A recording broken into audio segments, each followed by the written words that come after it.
Hello everyone and welcome to the Constructive Criticism Network. This network is here to help you improve at Magic the Gathering at every level. From Pauper Leagues to Top 1000 Mythic, we've got you covered. If you want to hear the entire network, head on over to our sponsor at puremtgo.com, where you can hear each and every show, each and every week, and check out their sponsor, MTGO Traders, and tell them that the CCMTG Network sent you. Now sit back, enjoy the show. From YouTube, podcasts, and more, here's this week's episode from ConstructiveCriticism.com.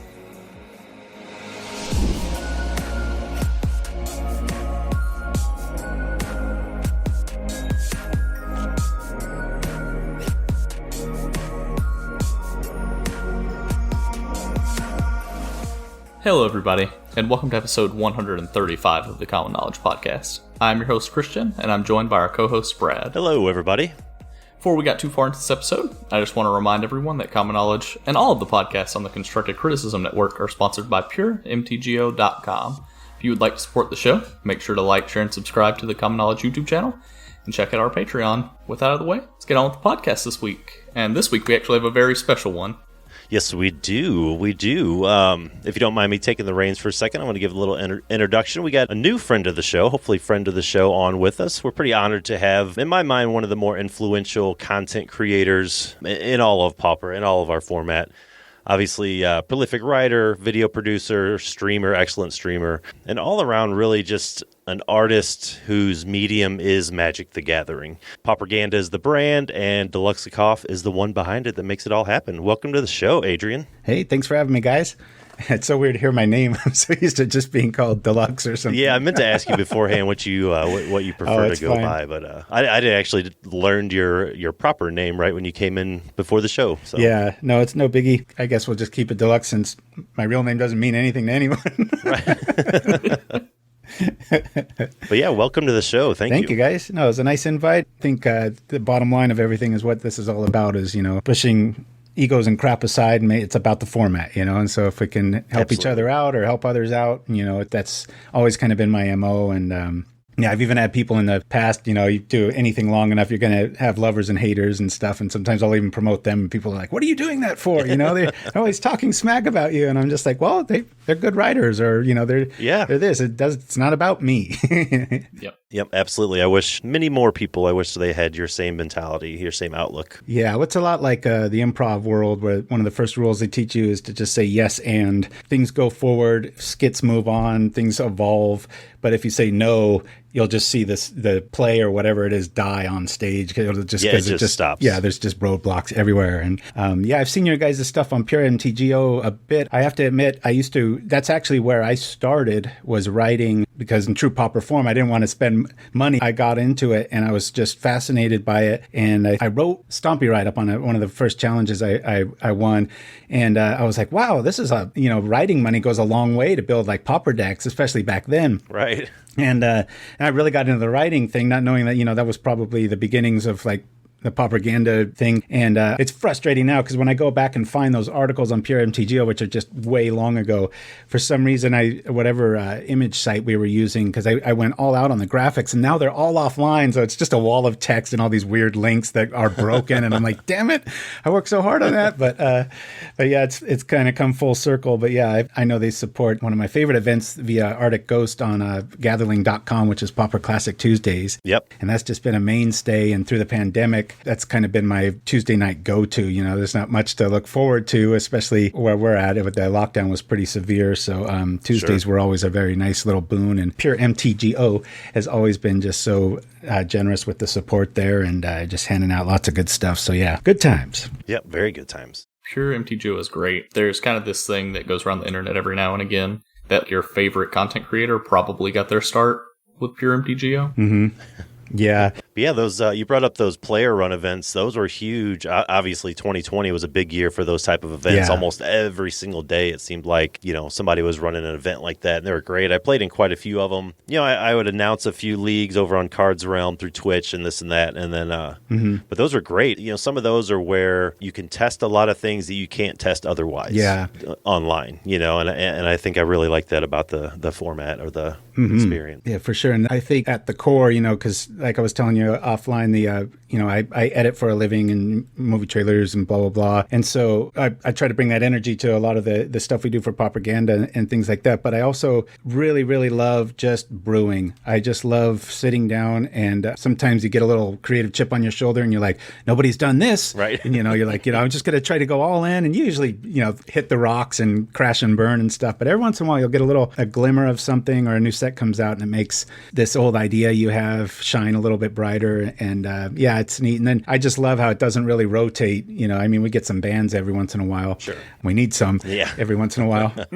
But other than that, it's just of all the formats, because I used to, like everybody, try to chase standard around, and it was just maddening. This card's worth $100 now, and then next week $4, because everything rotates out, and it was just so maddening trying to find that. So when I first found Pauper online, I remember the first player, his MTGO handle is Some Old Guy. And I really liked some of his decks way, way, way back. There's like the very first Pauper events. It kind of got me started. I think White Weenie was the first thing I built. Okay. And I remember I used Palace Guards, not the one with the Monarch. Mm-hmm. It's not that one. This is the one that's a 1/4 and it can block any number of creatures. Oh, yes. Because everybody was playing Goblins at the time. And then I would throw like Chalmano's Blessing on it. And people were just like, damn it, that kind of works. And so I was thinking the same thing with all these squirrels running around. That'd be pretty funny to, I threw one in one of my decks just in case, I didn't get my Prismatic Strands online fast enough, or wasn't able to race them. And then I'd have a infinite blocker with, back up with like a Benevolent Blessing, I think the upgrade to Chalmano. So very cool card. But anyway, sorry. Got off tangent. No, you're fine. We often don't stay on tangent when we get talking, when we get rolling. No, it's totally fine. Yeah. You brought up finding a certain brew or a certain card you love. I myself, I'm 99% brewer. I'm 1% super competitive. So from the bottom of my heart, I have to thank you for Brute Squad. Oh, thank you. It's been my favorite deck for the last 3 or 4 months, but I've been playing it on and off for like the past year. There's been some real love for that deck. I just went on a tear with it. I get into that tournament win spike mode when I like my deck, and when no one else is playing it. I have this weird defect in my head. I can make something like Boros Boli, and then everybody starts playing it, and so I don't want it. Right. It's like this sickness. It's like when I went up to the Seattle event at the Mox Boarding House, and I ended up getting second place. I lost a Tron of all things with Boros Boli, and it was like, 60-70% of the metagame at that tournament, which was flattering. But then the second I was on my plane ride home, I'm like, I'm done with this. I'm over it. Yeah, I find the next thing. And, Ornithopter's always been one of those cards that I just always felt it was neglected. And sure. It's a hell of a lot of card. What else do you want for 0, right? Right. And so, it sits there, and one of my favorite things about it is, you drop that and you can't really turn on ninjas without a lot of extra work. And who wants to waste a lightning bolt or, a scred on an ornithopter? I have quite a few brews with it. In fact, I even made a Charbelcher list recently that I was almost trying out with no lands. It used the improvised mechanic and everything else. One of our most popular videos as far as our live streams go, I've had 2, we call them Charbelcher because that was that old strategy where you just, explode and throw everything out. Sure. And it uses all the 0 artifacts. The welding jar is surprisingly good. The Tooth of Chiscora, all these things that are just affinity. And there's so many times, and you always want to go second, but there's so many times you don't see a land for like 7 or 8 turns, but you've won. Right. And it's fascinating. It's just this whole new realm. And so I think as sets come out and stuff, if they print 1 or 2 more good 0s out there, it's going to be maddening. Because I've had turn 2 like empty your entire hand and have like 12 power on the board on turn 2 when you're attacking. That's pretty hard to come back from, and especially when you have like Welding Jar to regenerate something, or even like a Tormod's Crypt. Sure. And if they start doing any funny business, you're just like, no, I even have the answer for that too, and I didn't pay anything for it. But you can crash and burn pretty hard sometimes with those all-ins. But I don't know, I really really enjoy that angle. And the first deck that I think kind of put me on the map was Stompy. And it was back when nobody thought you could play mono green. It wasn't too long ago. It was around 2006 or 7, I think it was, when I was hearing that, like, in the chats and stuff. And there used to be, Moto had a different design back then. There was a lot more of chatting online on the program. And quite arrogantly so, a lot of people are just like, there's no way, blah, blah, blah. You have to have, other colors for removal, this and that. There was 2 other players that were trying it. It was totally different ways of doing it. Clog was one of them, and G-Weiss. I don't think they're online much anymore, but they had 2 different avenues of doing it. And then I went crazy, and not to boast, but I won quite a bit with it, and won a really big Sunday challenge with it. And I probably shared 8 cards with the rest of everybody, and stuff. And then I wrote an article. It was probably my best one yet, just on PRMTGO, called Stompy, and spent all kinds of time on the graphics, and now they're all gone and blah, blah, blah. But yeah, it was real interactive. And looking back, it's like, I think that's kind of what I was slowly learning to do, is like, you know what, I do the whole YouTube thing and go all in with this love of the format idea. But one of my favorite combos way back was Wild Mongrel, which I still don't think gets enough love. That's an amazing card. Sure. I think if it was printed in a new set and you gave everybody Amnesia, they'd go, oh my God, have you seen this thing? Look at all the stuff you can do with it. Yeah, look what they gave us. Oh yeah. My God. But what I really liked was Shield of the Oversoul, which I'll have to tell, I usually don't like to just spit off card stats, but it's 2 and a white or a green at little Celestia combo mana. Mm-hmm. And the one gives indestructibility in a 1/1, and the one gives +1/1 and flying. And depending on, what color it is. Yep. Right. And so at the time, Goblins was pretty popular, and I would, activate it and fly if they lightning bolt, and then I would activate it again and give it indestructible or whatever. And it was just a neat little way of getting through the hordes back then. And gosh, we had to rely on Thermokarst and Sandstorm because, Empty the Warrens was everywhere, and so was Infect. And yeah, good times.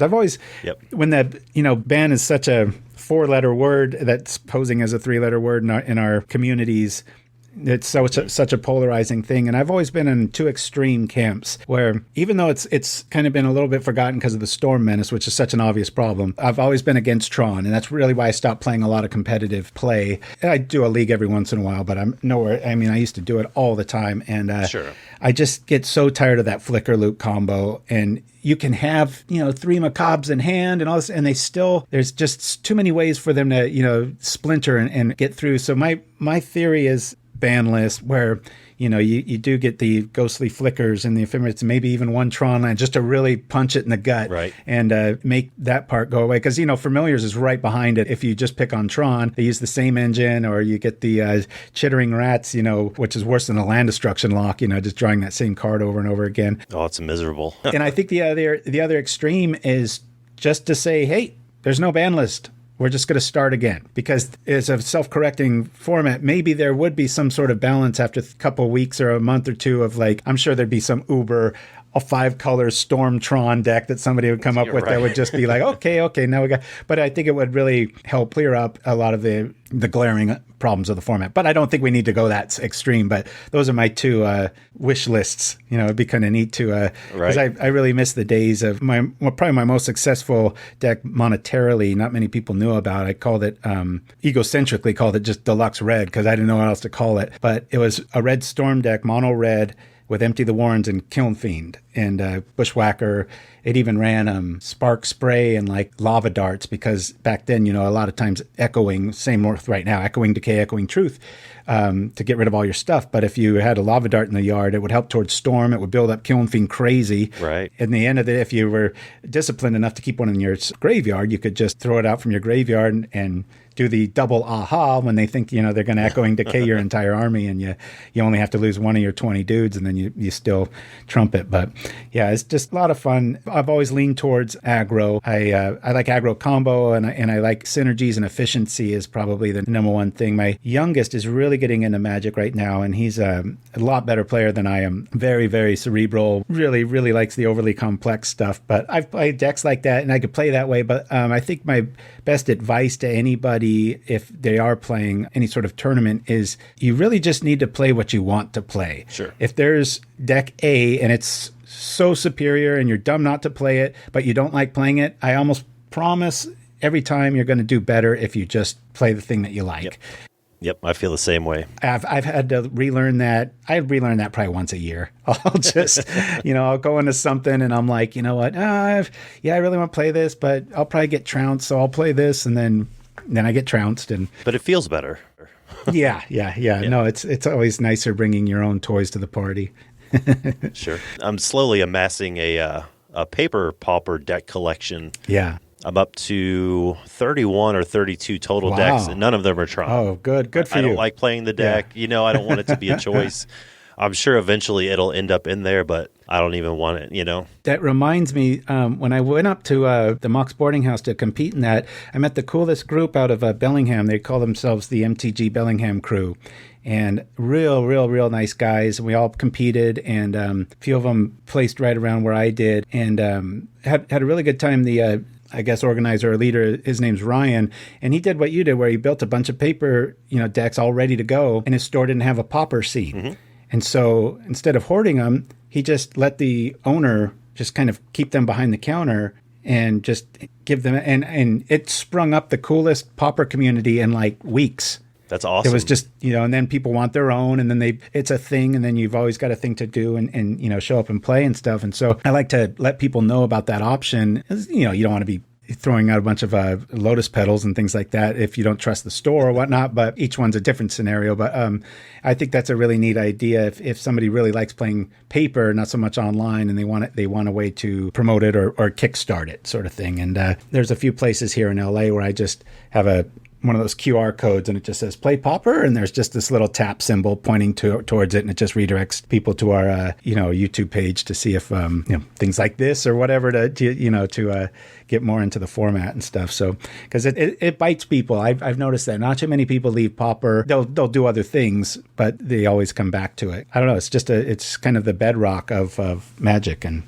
I wish it got a little bit more love, but I do too. Yeah. That's a good term for it, bedrock. But yeah, we get that question all the time. How do I start a pauper scene at my LGS or this and that? And I think you're right. I think the best way to do it is just have a stack of decks and just hand them out to people as they walk in. You know, hey, do you play pauper? Here's a deck. Do you want to play pauper? Let's go. That's how it started at my shop. The shop I go to.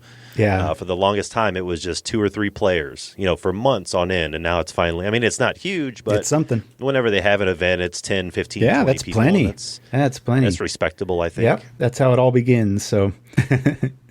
I don't know, it's interesting. The best advice for getting better at Magic is the same as the best advice for growing a local Magic scene. And I think that's really encouraging for anybody that wants to play the game but doesn't have anywhere to play, is you can both get better and make other people want to play while you do it.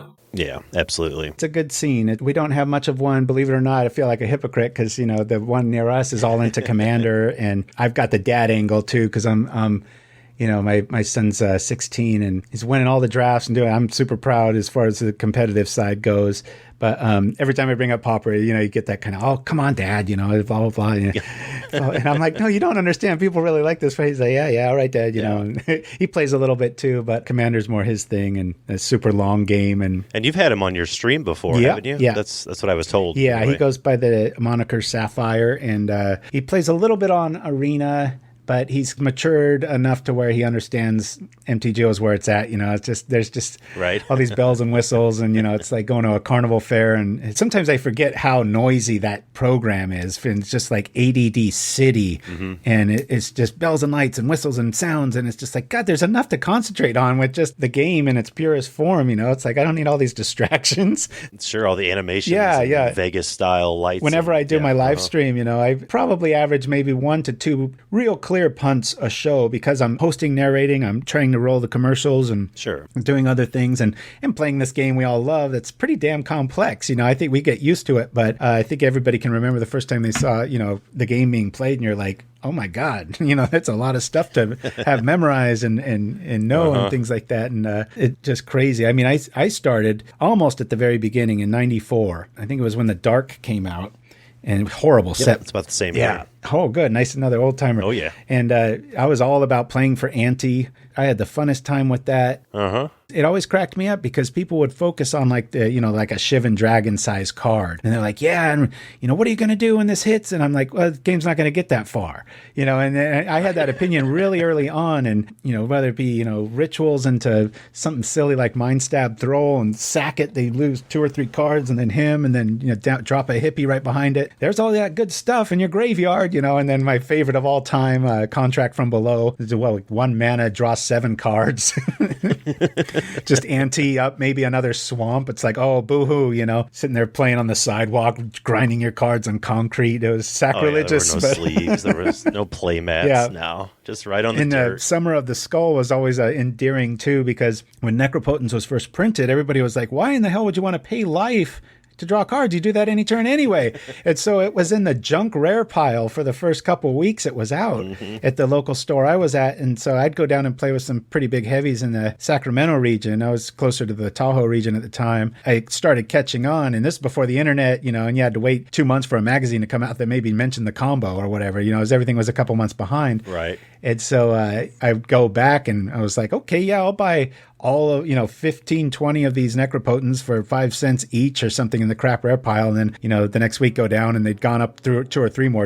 And it was like, I actually made rent 1 month off of Necropotents. Wasn't that much rent. It was a pretty cheap place I was staying in, but hey, it did it. That's great. The story checks out. Hey, yeah.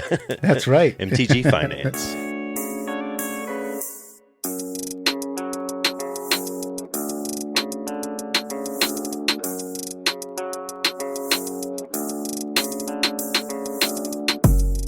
Yeah, so you started playing Magic in 94. At what point did you sort of transition into playing Pauper? Was that at like the format's inception? It was actually when MTGO came online. I definitely have a tiny bit of a bit of dyslexia, and so the rules sometimes would kind of baffle me. But when MTGO came online, and it was so visual at the time, they had transparent arrows and they would show you things, and it was more do by example. And I immediately got it, because I'd always been scolded by my friends, like, no, it doesn't work that way, or you're reading it wrong. And I'd always interpret things the wrong way. That really made it crystal clear for me. And then, I played a little bit, and I had a very boring job at CBS at the time where I just had so much time on my hand, and I would have my computer with me at work, so I'd log in and I would just slowly trade. I'd trade for this, trade for that, and before I knew it, 2 years working there or whatever, that's a lot of hours of trading that I'm getting paid for. But then, I was building up my collection pretty good. And then I found Pauper, I still have never really looked into the actual year. It was probably around maybe 2004, I think. Might even been sooner than that. And then I was bit. I was like, why would I ever play another format? It's just, this is super competitive, checks all the boxes. At the time, I was like looking back, intimidated, like, oh my God, there's so many thousands of cards, and so slowly by little, they've filled my head. And it's kind of embarrassing how much knowledge I have or can recall, and even my son's that way, if I should probably have focused more on stocks or something like that. But, you got to do what you love, and I sure love the format. So that's right. Yep, I do too. Yeah, it's just great. And speaking of, things like Brute Squad, one of my favorite things is building decks that are just fun to play. Brute Squad, I don't mean to interrupt you, but it really is fun to play. And it just warms my heart to hear that because I get that a lot. I'm not great at it. I've made some tweaks as the newer sets have come out and this and that, to my flavor or whatever. And I lose a lot with it, but it's probably the most fun deck I've ever played when I lose, even when I win. You know what I mean? It's the same. I don't know. Sometimes you get in that magic funk and I don't know what to play. I don't know. There's like 3 or 4 decks that I just will always load up when I'm feeling like that. And it just kickstarts my energy again. That's one of them. It's like the Gatorade of Pauper for me.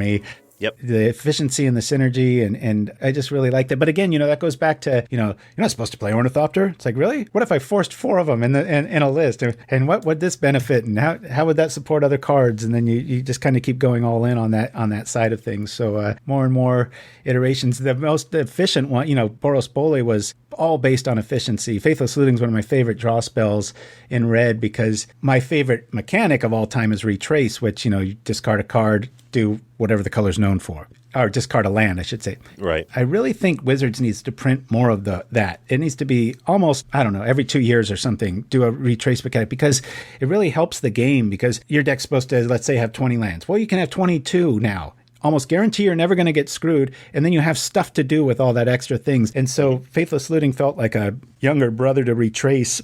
If I discard 2 cards, but I can play them with flashback, and I have 7 cards in hand. Now I've got a 9-card hand. It went on that tangent of thinking like, Faithless Looting's built to be gimme now, and I have to lose stuff. But what if that stuff you weren't even losing? You were just throwing out a Sacred Cat or a Prismatic Strands or that sort of thing. And you're just putting it on hold or on layaway for a little while. And the very first time I took that to a challenge, I got 3rd, and I was just crestfallen because I still remember it was a Familiars matchup in the quarterfinals, and I had a lightning bolt pointed at their face, and my clock ran out. and they would have died. It was the most dramatic. I have a screen grab on our Facebook page of it.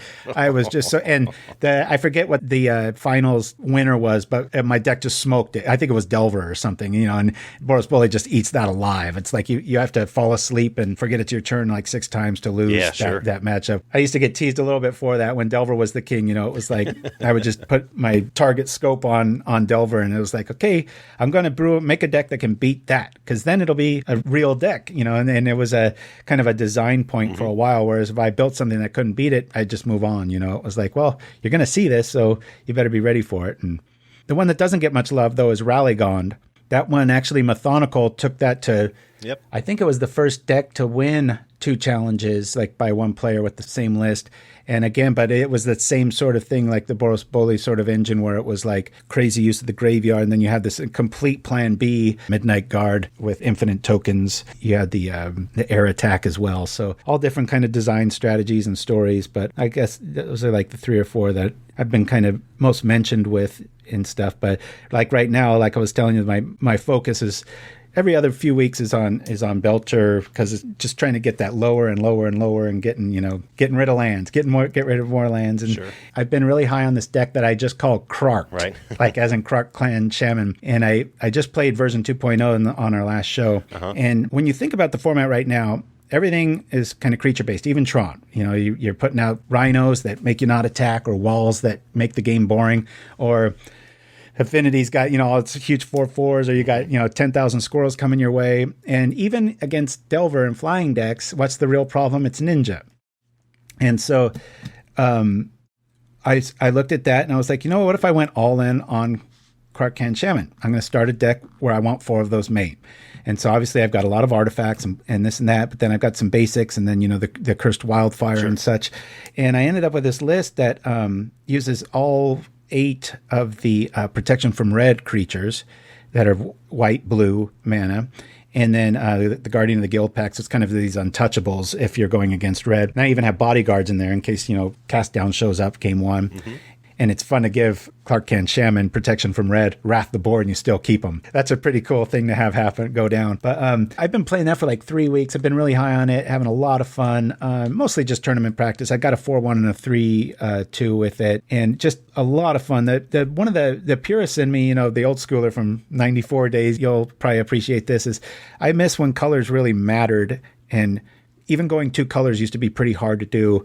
And oh, absolutely. Yeah, I get a little upset with how easy it is to just do everything. And I understand that's good for the game and makes the game fun. But, I really like those old school spells where it costs 4 black or 3 blue, not 2 in a splash of 1 blue or whatever, and lands that could do anything. And like I remember when Bird of Paradise was like $25 online, and now it's like a penny or something. It's crazy.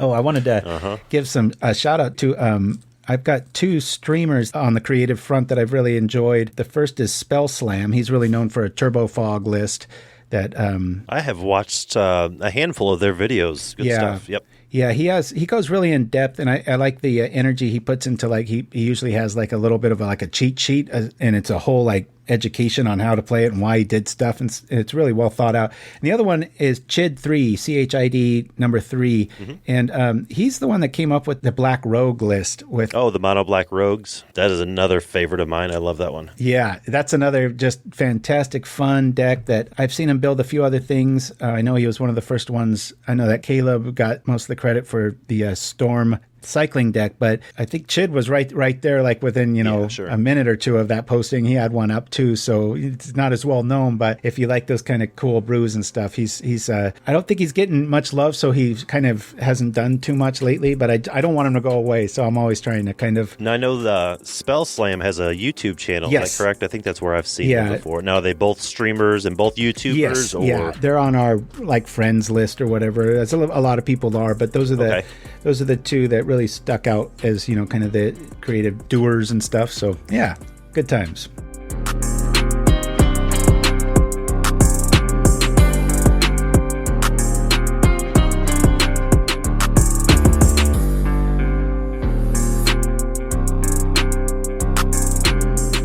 So when you're like either feeling frustrated or just not feeling up to Magic, do you do anything else outside of Magic and work? Or is... Oh, wow. Oh, yeah. I have two boys, 20 and 16 now. I feel ancient. They both know how to play Magic. One's super good at it. The other one, because the other one's really good at it, doesn't want to play because he's a little too competitive that way. I edit a lot for fun. And Yes. I just started a podcast actually myself. Has nothing to do with Magic. I'm a huge Halloween fan. Same here. Yeah, I'm so into Halloween. And so I've got a silly little endeavor that's very highly produced that launches this October. For a podcast, it's awfully short. They're going to be 6-minute long episodes. And Right. I spent so much time writing it and scoring it and mastering it and trying to do this whole like spooky campaign around it and things like that. So that's been taking up some of my time. But, COVID really just, it's funny, when you have a full-time job and stuff, when I did, I always wanted to play Magic. And then when you have nothing but time to play Magic, you catch yourself kind of going like, you take it for granted, I guess, or you don't play as much. And I don't know what that is in the human psyche, but it definitely hit me. But we play a lot of board games throughout the house. One surprising one that we pretty much have them all. We're known as a big gaming house. But one of the more surprising ones we have is called 10 Days Across America and then 10 Days Across Europe. And they're very hard to find. We don't even own them. Our neighbors do. They're gamers. And we get together, we got the best neighbors, and we have these big game fests. If anybody knows it, you pretty much are you have day 1 through 10, and you put these, whether it's a state, and then you can drive to another state, so you need a car between like maybe California and Utah. And then Utah, you have to put a plane to fly to blankety blank, but the colors have to match. And it sounds very boring. It sounds like, oh God, what, but it's one of those games where the second you play it, you're like, oh my God, this is so much fun. You always want to play it. So And it's like a race, like you're racing the other players to get to the other side sort of thing, or... No, you just want to prove that your 10 days make sense in order of 1 through 10, and then the first one to do it reveals it, and then they win. Sure. It's just one of the most cleanestly, best designed, crafted games I've seen in a while. We play a lot of like Catan and Carcassonne and some other favorites like that, but don't get me started on Monopoly. I think that's one of the worst games ever created. Agreed. It's like in 4 minutes, you know who's going to win, and it takes 4 hours to figure it, finally do it. But I don't know. I'm always curious to know what people do outside of Magic whenever they play Magic, because truthfully, whenever you're really dedicated to Magic, it's almost like a full or part-time job. It really is. Just keeping up with what goes on in the day-to-day. Right. So you're like in the know, I guess. Yeah. Takes like an hour a day. Yep. Well, then they add on to it how long video takes to edit well. And I was just saying some of the commercials we do for Pauperganda, like we do a lot of play on Magic cards and make them look like real commercials. So we have like gin and tonic instead of, DJINN. Oh, they're amazing. They're all so cool. They're very, very good. I don't know if you guys, the listeners out there, have had a chance to check them out, but you definitely should. My favorite one earlier today, it's the, I forgot the name of it, the spice one. Oh, Thermo Alchemist Searing Spice. Yeah, it's like a steak rub. Yeah, it's pretty great. They take a while. A lot of times the graphics alone take me a few days, and so a lot of times I'm doing that, and then I do the live show, and it's a lot. You've got to love it to do it that much. Yeah, absolutely. But yeah, a lot of people, it's hard to get the concept across, but like we did one for glasses called Prismatic Lenses, and it was like, one of these like, instead of glasses to focus on, it was all about, millstone polishing techniques and blah, blah, blah, but really go over the top and produce them and make the graphics look right so that if somebody sees it, it looks like a real commercial that's just got weird references in it. But if you like Magic, hopefully, they get it. And yeah, they're very real. If you didn't know any better, you'd think you're watching something from like a alternate timeline or, parallel universe, I guess. I mean, they're very, very well done. Is it just you that works on these? I know you refer to we, but... It's funny, the evolution of Pauperganda, because it started as my buddy who got me into Magic, Chris Haney, who was Little Fight Online, real good friend of mine, and we finally found each other again after years of via the internet, being different coasts, and I didn't even know where he was. Still loved the game. We got back together, and we made a TV show, so to speak, through Google Drive and filming ourselves on like green screens. And then I would just put it together, just countless hours. I think episode 1 was, I don't know, it took me over a month to put together. And it was just, the premise was we were flying on the SS Metagame, which was like this ship via like some sort of wannabe Star Trek logic. Flying through the galaxy, we were avoiding wizards United Rarity Management, which also spells worm, as Magic likes to spell worm, and even, Rarity Management. And so they were kind of after us for being the bad guys and because, we weren't paying the taxes sort of thing or paying for the high-priced cards. We were, promoting this format. And so how would we do that? We would broadcast this signal to interrupt our location and let everybody know there's hope, sort of a Star Wars wannabe angle of so we would send these commercials out to interrupt their signal and do all these things. And I think Flame Tongue Hot Sauce and we did one of Selhana's Ledge Walkers, which was a window washing company. And, there's like a squeegee and all these things, and you show these sky rises. But anyway, it got lost on people. And we would have deck techs and things like that inside of it. And some people loved it. Most people were just kind of head scratched going like, huh? And looking back on it, it was a little too grandiose of a thing to just not warm people up for. It was just kind of like, plop, here's this crazy, huge, endeavor that is going to get lost on a lot of people. So with all that, momentum right. And, things built in these ideas, and I couldn't stop thinking of every other card I would look at. I was like, Journey to Nowhere, that sounds like a pretty good drug, or like Phyrexius, that enchantment. That sounds like one of these. You turn on the TV, anyone even does that anymore. But if you see any ad, it's always drugs now. With all these side effects, and so we made like Island Walk was one of the side effects, and may cause flanking and all these things. But if you're just watching it, you wouldn't catch it. So anyway, then I started streaming, and which ends up what everybody wanted me to do. Explaining decks and seeing the creative process and stuff. And I had these commercials, and I've always been kind of a perfectionist being an editor. So I thought, hey, I'm going to treat this like a TV show instead of a typical Twitch channel, because everybody has everybody can do Twitch and everything. No offense to anybody. They just tend to all look the same. And so I really wanted to really dress it up and go all out and have something I was really proud of.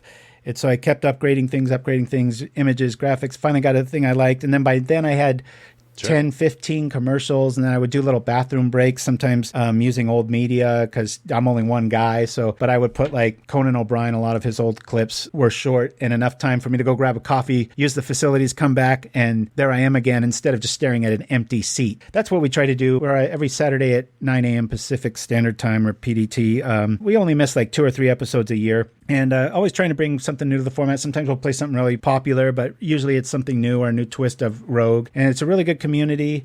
And I just try to be really consistent with it. And I just like to picture somebody sitting back with like a big screen TV and a thing of popcorn and treating it like a TV show. Right, and just watching. Yeah. And so slowly our replayability has really started to catch up, and people are even watching a lot of the really old ones just over and over again. And so that's been flattering, because I tell you, it was really maddening at first. I'm sure you guys run into this too, where you try to get in touch with the mothership sometimes, and it's just like running into a wall. It's like they forget it, yeah. Yeah, and the only time they kind of let us, I just picture, us being like some little kid with a cruel older brother pushing us under the pool. The only time they really let us up for air was when Augur Bolas got spoiled. They actually contacted us and said, we're going to let you spoil Augur Bolas. If anybody's curious, please go look at that spoil. It was one of the only times we kind of blew up. I just went all out and I showed the card blank, just a blank blue card. And then with really thematic music, it would slowly, a word or two would pop on and part of the name, maybe just a vowel or two. And maybe the third hit of the drum would show like a mana symbol. And so it was just kind of this real theatrical way, and I got so much love in the chat. People like, God, I wish every card was spoiled that way. I got the chills, right. Blah blah blah.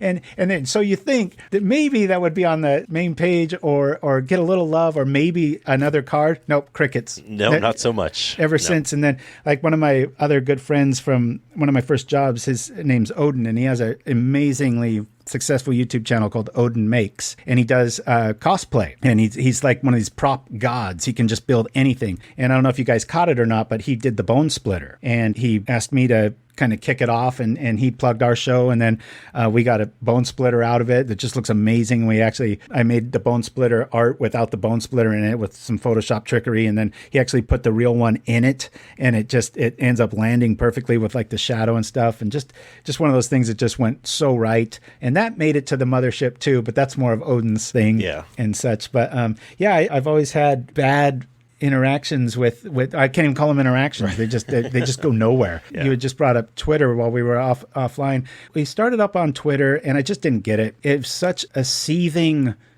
negativity. Just everything on there seemed negative, bad. It just and then just crap on this and well, actually, yeah. And it just slowly we just, even when we told a joke, it was like, well, did you consider how so-and-so, and I was like, I'm telling a joke, I was like, good grief.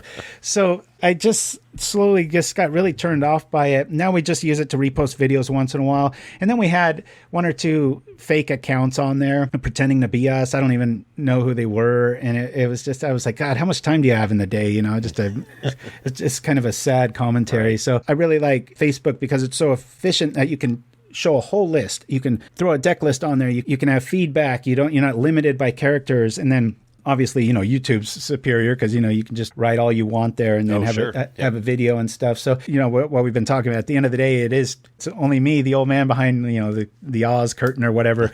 And because, Little Fight now, maybe twice a year, I'll ask him to do a VO for something. And that's about it. I'm just so used to saying us, but it is just me. And so, between, as you guys know, you get up, there's only so many hours in the day and I'm not going to, and the same thing with Discord. I was on Discord very early to my non-Luddite credit, and I liked it for a little bit. And then kind of like when somebody plays a deck of mine too much, I was like, everybody's here now, and it's getting a little too noisy, and I'm going to go over here where I can collect my thoughts a little bit better by myself. So yeah, it's one of those things. That's why, and same with Reddit. I'm just never there. I'll see some nice praise about stuff every once in a while. Somebody will send me a link, and I'm like, oh, that's nice, but there's just not enough time in the day. Yeah, it's like one of those things where nobody goes there anymore because it's too busy. Yeah, it's too crowded. Yeah, I'm the same way. Yep. Yeah, and I have to admit it's probably a bit of an age thing. I just I don't know, and it's very frustrating because it seems like Wizards, that is the only way to contact anybody. It's like their whole company is based on Twitter, and I can't stomach it. There's already enough that kind of makes me get mad at the world, and whenever you turn on the news and stuff, and it's just that concentrated and in a powder form, and ugh. Yep. Yeah. I don't know. It's funny. There's two things that you mentioned. One, the fake Twitter accounts is perfect because I have my fake Brad Twitter account locked and loaded, ready to unleash that on the world one day. There we go. It's all right. But I must be popular then. But seriously, the Facebook Magic Groups thing, I don't know how popular they are anymore. But Facebook Magic Groups did so much for Magic, especially like international communities that I think I made friends and people that I could talk to that I never otherwise wouldn't have. Like the only reason I even have Facebook is for Facebook Magic Groups. And we have like a local group here in the Nashville area. Well, there are a few local groups and I don't really post in those too often. But those are phenomenal. People wanting to find games, people trading cards, people talking about game theory. But then, like, you sometimes get into these format or even art type specific ones, and it's just like people that are not anywhere else. Like, they're not on Twitter, they're barely in Discord, they're not on Reddit, but they're right there on Facebook. Yeah, I just think there's just so many places to be, and it kind of comes down to an efficiency thing where you can kind of get the most done there. But yeah, I think it's still very alive and well. I mean, I know Brazil and Italy, I'm on their Facebook link. Those guys are crazy for Pauper. Crazy Pauper. Yeah, some of the best players in the world. Yeah, I've got a funny couple offers from quite a few players in Brazil and Italy, and I've always teased my wife. I go, if this keeps up, I go, maybe in about another 5-10 years, we might be able to like go through like parts of Europe or like Brazil, like and actually be able to stay at places for free, or just have like some little stupid Pauper tour of like my wife and kids rolling their eyes the entire time, and I'd probably have to go alone. Oh no, I'll be there with you. Yeah. No, I've got to get out there one of these times and check out that scene because they're crazy for it. But yeah, the lists are great. You've got the little almost like tribes of things. I know the Bellingham crew, the one I was talking about, they have their own thing. I think you can get a little too splintered sometimes. Language makes sense, you've got to communicate, but sometimes if there's too many of them, I think it kind of it doesn't serve the overall purpose. But I just think overall people need to take themselves a lot less seriously and share, and critiques are great. Don't want them to be mean-spirited. I'm not by any means, we're all supposed to hold hands and sing campfire songs together. But like I was talking about, egos and stuff at the top, it's if we really want the format to blossom and explode, I think we really need to focus on that. And, as morbid as it sounds, blink and hopefully quite a few decades from now, and I'm not going to be around here anymore. My videos will be, and, hopefully somebody gets inspired by those and makes Pauperganda Part 2 or whatever they want to do, and sure. That was pretty much the whole catalyst of it too. I remember I was chatting with Little Fight online, and it was around late 2015. and the whole Trump thing was going on, and there was a lot of propaganda. And he wrote that word, and I have a screen grab of it in the MTGO text box when we were kind of discussing, like, and I kept saying, because being a promo guy, I was like, the name's gotta hit. It can't just be like Magic Friends, or something like that. And he went on some little thing about, how he's so mad at all the false media, even back then, especially nowadays. And then the propaganda, and I was like, oh my God. I was like, just that huge eureka moment where I was just like, moment. I gotta go, I'll call you later. And I designed a font and a logo, and I think I was up till 2 a.m. and I had probably done 4 or 5 of the After Effects graphics you see on a lot of the intro. That's just really intense because, you get that fired up feeling, you're all in and stuff. Right. And then I have a buddy who's just a world-class musician. He's the lead singer for Less Friction. Crazy good band. They're all over YouTube, and they even did a Super Bowl thing. And one of these just angelic voices. And he was over watching a UFC fight. He's like I am with editing, but with audio stuff. Okay. And he owed me a favor, and I go, dude, you got to do the theme song. So I tapped it out on my chest. I still have it on my phone, the original, like just this is what I'm thinking, And he actually is so good. He took that and made the first song with it. And I was like, no, I want to sing it better than that. That's just a phone recording like that. But he did it. It was almost usable, but we're such perfectionists. So he just came over one day, and we hooked up some, soundproof equipment and busted it out. It was actually really closely based. The theme song was based off of Comedy Bang Bang on IFC.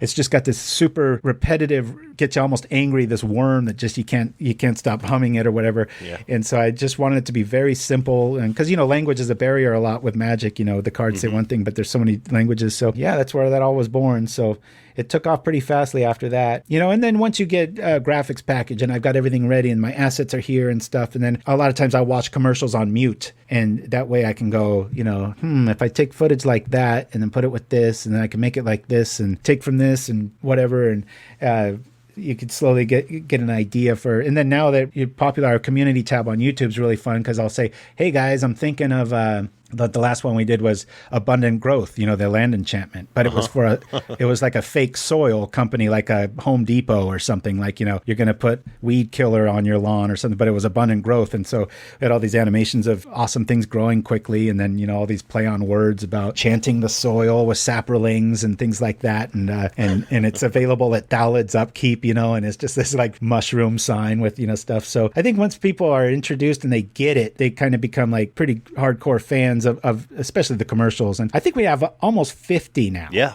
Which I can't wrap my head around. That's what I really wish people would know the link to. We have it there on YouTube, but under the playlist for just our commercials, and just sit back and just hit play and watch them. And most of them I'm very proud of. There's a few where I'm like, I might want to re-edit that pretty soon or something, but the nostalgia value of it. They're all really good. As far as the actual Pauperganda brand, it's one of those names that is so perfect, like I'm kind of mad at myself that I didn't think of it first, I honestly, when I looked at it, I was like, somebody has to have done that. I was like, they didn't. I was like, oh my God. Like they always do on YouTube videos first, But yeah, we will definitely link all that. Whatever you want us to link, we'll throw it down in the episode details, description. The playlist for the commercials would probably almost make more sense to people probably than just the, because it's just youtube.com/Pauperganda, which took some work. And what do I mean by that? When you first start off on YouTube, you live in like kind of the dregs of the internet where it's youtube.com/ everything of the alphabet and all these numbers mixed in, and there's no way you could ever promote that. And so I forget what the goal is, but after you get to a certain tiers of thousands of subs or something, you're able to name your channel. And that was like probably my proudest moment of all things, was just so I had this clear, like in one word, I could say youtube.com/Pauperganda. And then it's like, oh, wow, people can find it when they know the name. They don't have to, memorize 5 alphabets with all these weird little, symbols inside it and stuff like that. So, right.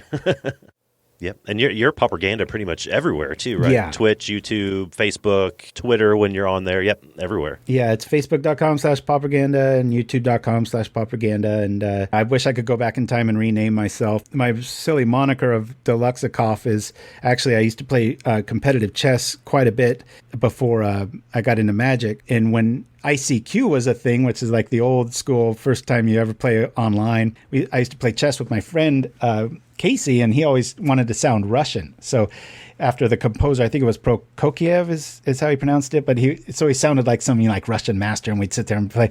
So I was sitting there going, I got to come up with a name that sounds Russian, but I like the word deluxe, and I'm like, and then my horrible spelling and such got in the way, and I even misspelled my own name. So it was just Deluxikov with the I and the E the wrong way, and I just thinking that it was going to sound like some intimidating like old Russian dude out in the middle of the Siberian steppes playing like a really mean game.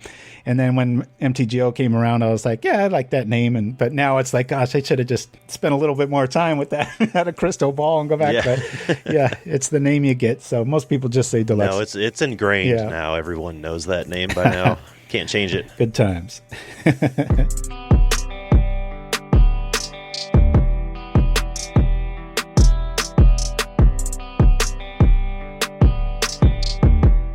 Do you have any like favorite movies, favorite bands, anything like that? That one I should have written down because I'm going to kick myself afterwards. I mean, I've always been a really big horror fan, but I think one of my favorite movies was probably Amélie. I really like that one, that French. It's kind of a comedy. I think it was in the late 90s that came out. As far as bands go, I'm a big fan of Peter Gabriel. I like Modest Mouse a lot. I got to meet the Dave Matthews Band, and I like a lot of their early stuff. Not to sound like some college reject, but I do think they're amazing musicians. They really are. If you've only ever listened to their studio stuff, I can get why you don't like them. You got to see them live. That's pretty much the bottom line there. Yeah, they're pretty incredible. But one of the bands, and I think a lot of people just go, oh, come on, But probably my favorite band is the Crash Test Dummies.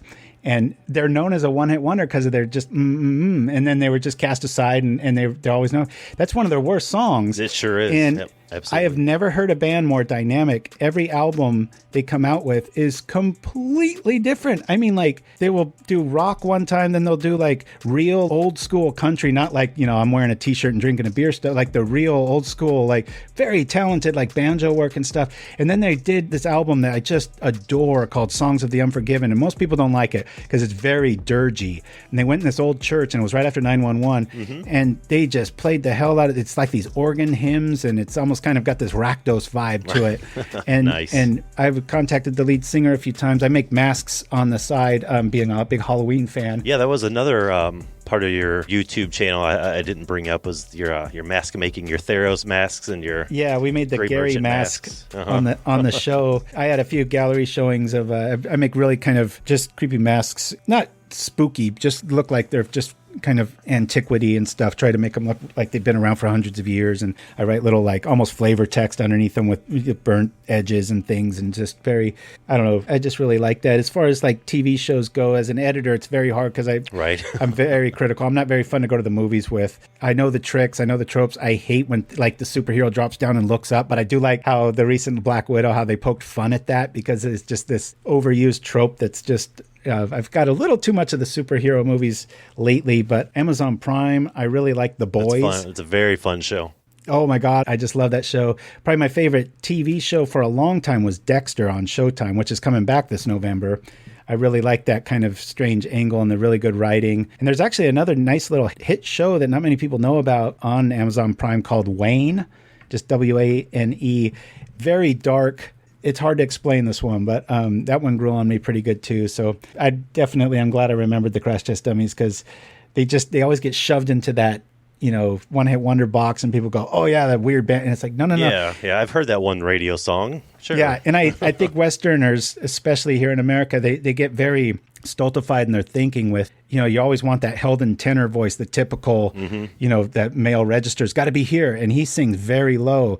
I think that just immediately people, but it's when you get used to it, it's just gorgeous. Oh, yeah, it's and then beautiful. He's got the female to juxtapose that, and it's I'm telling you, it's just some of the best stuff, and and good songwriters too, great lyrics, great storytellers, all of it. Yeah, oh, that's the thing. I'm all about that. Joanna Newsom's another one. She's a harpist, and she has some, not the greatest singer. Some people call her, it sounds like a baby witch. It's a strange, haunting blend. She plays the harp really well, but she has amazing lyrics. But that's my favorite thing about the Crash Test Dummies is their lyrics. They're just same here. They're just so good. And their Christmas album is amazing. In fact, every December we do their Jingle Bells, which sounds almost like a pirate jaunty. It's just like, this cool, like pirates coming to town with like a Christmas theme, and it's the coolest song. And my kids were raised thinking that's Jingle Bells, and then when they were in school and they heard the real one, they were like, "This sucks," They're like, where are the pirates and the energy and stuff like that. But yeah, our Christmas shows we do a little we have a little fun with that too. So anyway, my mouth's getting dry. It's been great chatting. Thank you very much for coming on. It was excellent. Got a lot of insight, and it was great. Yeah, you hit pretty much on everything I wanted to talk about. Any questions we had, it was awesome. Rock on.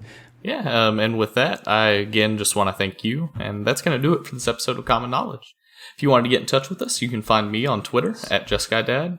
Brad, where can they find you? At Pauper_B on Twitter and Brad Drac V on MTGO. And Alexikov, if you don't mind just shouting out all of your stuff for us. Oh boy, here we go. All right, youtube.com/Pauperganda is where all our videos are at. Please check out the playlists and the fake commercials. That's kind of what we're known for. Deck lists and all that stuff. Best place to find me is facebook.com/Pauperganda or Deluxikov, if you can remember how to spell that. Or just jump on MTGO and drop me a line. I'm happy to chat. Or, pauperganda@gmail.com if you want to send us a deck list idea for the show. A lot of times people send us a list, it tickles something, and then they're open to suggestions, and then 2 weeks later we're playing it and name dropping them, and it's and then we get another fan and they get some promotion and whatnot, and yeah, it's all good times. Yeah, if you're interested in any of that, that'll all be in the description down below if you're watching on YouTube, PureMTGO, or the ConstructedCriticism.com. Thanks again to our sponsor PureMTGO.com, as well as the Constructed Criticism Network for letting us be a part of it. And last but certainly not least, thank you for listening. Take very good care of each other. Never stop brewing.